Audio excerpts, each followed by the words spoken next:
আসসালামু আলাইকুম, সবাই কেমন আছেন? আশা করি ভালো আছেন। আমিও খুব ভালো আছি। আজকে আমি হাঁসের মাংসর রেসিপি আপনাদের কাছে শেয়ার করব। আমাদের 2টা হাঁস আনছে করে, আমরা আজকে হাঁস রান্না করব।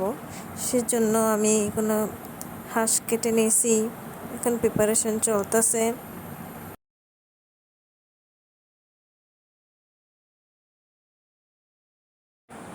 পেঁয়াজ, মরিচ, তেল, লবণ, হলুদ, মরিচ দিয়ে দিলাম।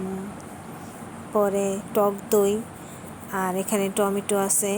ফ্রিজের টমেটো ছিল, সেজন্য গলা গলা এরকম দেখা যাচ্ছে, সেগুলো দিয়ে দিলাম।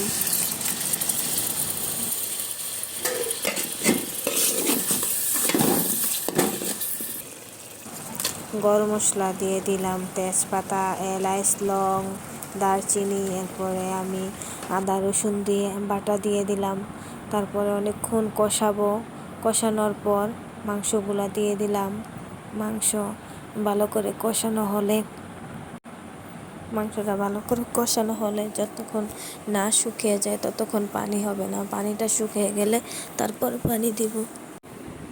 আমি এখানে 4টা আস্ত রসুন দিয়ে দিলাম। আস্ত রসুন ভাতের সাথে খাইতে অনেক ভালো লাগে, সেজন্য আমি আস্ত রসুন সব মাংসতেই দেই। আপনারা দিয়ে ট্রাই করে দেখতে পারেন। কষানো শেষ, পানি দিয়ে দিলাম, ঢাকনা দিয়ে দেব। আমি কিছুটা আলু ভাজা করে রেখে দিয়েছিলাম, এখন ভাজা আলুগুলো দিয়ে দিলাম। হয়ে গেছে। এখন আমি জিরার গুঁড়ি দিয়ে দেব। জিরার গুঁড়ি দিয়ে একটু খানি জাল করে নেব। জাল করা হয়ে গেছে, এখন শেষ রান্না।